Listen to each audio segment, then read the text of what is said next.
पहले तो सापरा साहब बहुत अच्छे लग रहे हैं आज, बिल्कुल सैफरन कलर की उन्होंने पगड़ी पहनी हुई है, बहुत अच्छे लग रहे हैं आज।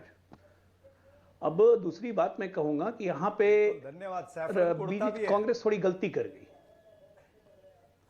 पहन लीजिए उसको भी, वो कह रहे सैफरन कुर्ता भी डाला हुआ मैंने, दिख नहीं रहा। चलिए मान लिया, जैसे सापरा साहब कह रहे हैं सैफरन कुर्ता पहना हुआ है भाई। चलिए सापरा साहब जैसे कह रहे हैं कि बीजेपी फर्क है क्या? अच्छा ठीक है, चलिए ना।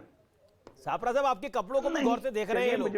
मुझे जो अच्छा, अरे मैं तो तारीफ करता हूँ, उसमें भी दिक्कत हो जाती है, यही तो समस्या है।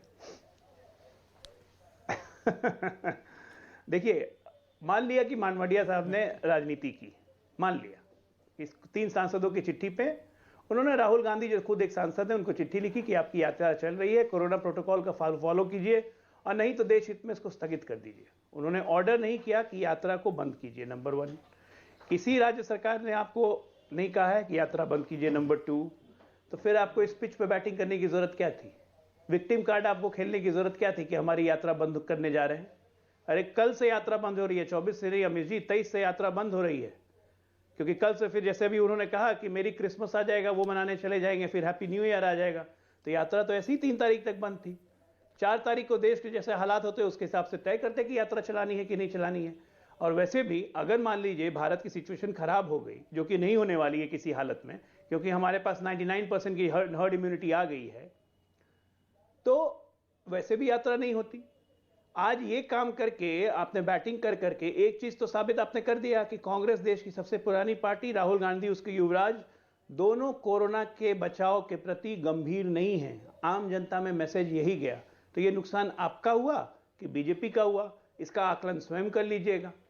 मुझे तो लगता है कोई जरूरत ही नहीं थी, आपको भी एक चिट्ठी लिख देनी चाहिए थी कि धन्यवाद मानवड़िया जी, हम बिल्कुल कोरोना प्रोटोकॉल को फॉलो करेंगे, बात खत्म हो जाती। लेकिन आपको विक्टिम कार्ड खेलना था, बैटिंग करनी थी, तो करिए बैटिंग। सेल्फ गोल करने की आदत हो गई है कांग्रेस पार्टी की, तो दूसरा आदमी क्या करेगा? कैसे कैसे एडवाइजर है, आई डोंट नो। मेरी बात से आप सहमत होंगे कि नहीं पता नहीं, मुझे और कुछ नहीं कहना है। और अगर बीजेपी राजनीति कर रही है तो बीजेपी क्या घर में बैठने के लिए राजनीति करेगा? राजकुमार भाटी, चरण सिंह सापरा।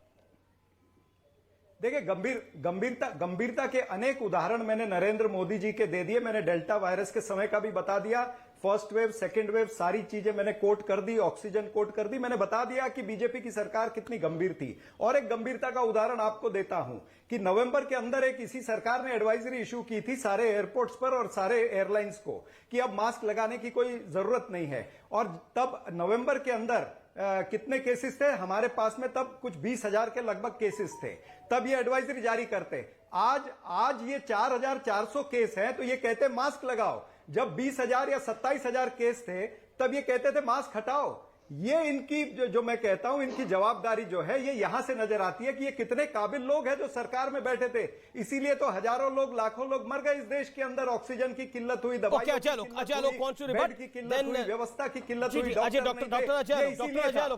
ये इनकी व्यवस्था। गंभीर सापरा साहब मत भूलिए गंभीरता कितनी थी आप लोग में जब देश कोरोना से जूझ रहा था। यही अमीर जेगोन के साथ में बैठ के हम और आप बहस करते थे, जब आप कहते थे कि ऑक्सीजन की कमी हो गई, लोग मर रहे हैं। आप कहते थे मोदी को मोविड, आपने कोविड की जगह मोविड कहा था। जब वैक्सीनेशन शुरू हुआ था तो आपने उसका मजाक उड़ाया था। हाँ, तो वो कब कहा था? दूसरे देश में गई तो आपने कहा कि हमारे बच्चों को क्यों मार रहे हो, हमारे बच्चों को वैक्सीन दे दो। गंभीरता आपकी यही थी, गंभीरता आपकी यही थी। आज आप वैक्सीनेशन को आप कहते थे कि ये मोदी वैक्सीन नहीं लेंगे, सरकार को चेताना, मोदी वैक्सीन नहीं लेंगे। और आज जब वैक्सीनेशन पूरा हो गया, देश को हर्ड इम्यूनिटी हो गई, कोरोना को हमने जीत लिया, तो आप गंभीरता बता रहे हैं। हमने सरकार को चेताना, आपको सेल्फ गोल करने की आदत हो गई। जाइए करिए यात्रा, कौन रोक रहा है भाई? जितना यात्रा करना है उतनी करिए। कह रहे थे बीजेपी के सरकार को बताया यात्रा करना करें, जीवन भर कोई फर्क नहीं वजह से हजारों लोगों की राहुल गांधी और गंभीर, याद ये विलोम शब्द हैं। यूपी और बिहार, राहुल गांधी और गंभीर विलोम शब्द हैं, याद रखिएगा। उसकी जवाबदारी किसकी है? गंभीरता कहां थी जब हजारों लाशें बिहार और यूपी में गंगा के तट पर राजनीति कर रहे थे, जिन लाशों को कुत्ते खा रहे थे? कौन सा वैक्सीन लिया है? तब तो अपने कौन सा वैक्सीन लिया है? भारत की वैक्सीन लिया राहुल गांधी ने। ये भी बताइएगा कि जाके सर्टिफिकेट पर फोटो छपाने के लिए बोलो। जितने लोगों की मृत्यु हुई कोविड के चलते, कौन सा वैक्सीन लिया है? मैंने तो लिया था कोवैक्सीन। सवाल पूछ रहे हैं,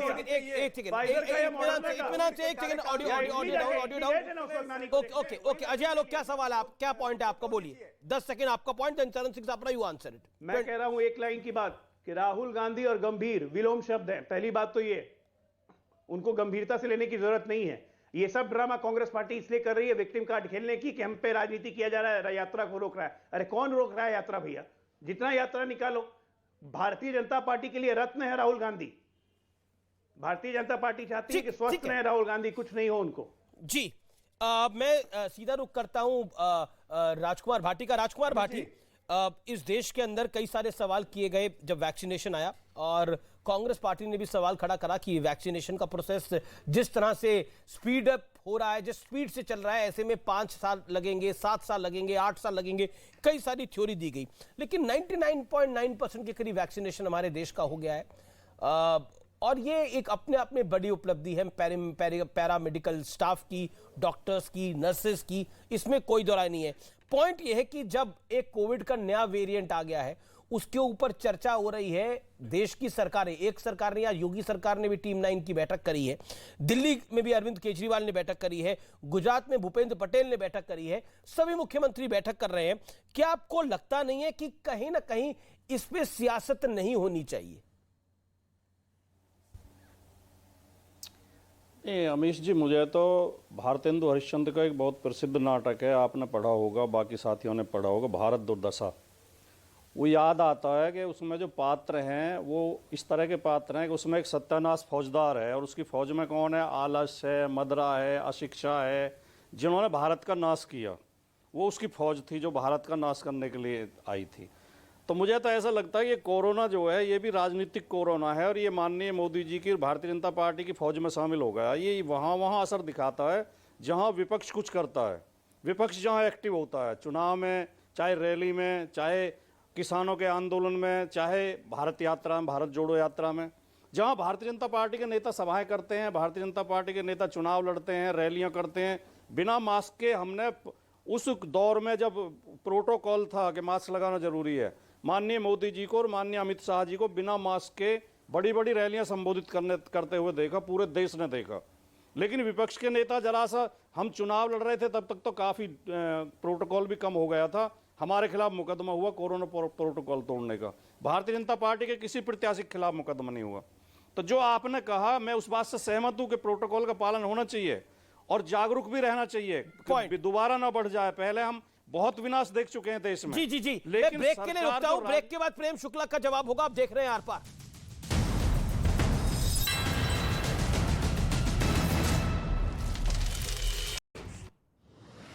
कोरोना को लेकर महाराष्ट्र सरकार ने बुलाई अहम बैठक, मुख्यमंत्री, उप मुख्यमंत्री और स्वास्थ्य मंत्री के साथ सभी जिलों के जिलाधिकारी भी शामिल होंगे।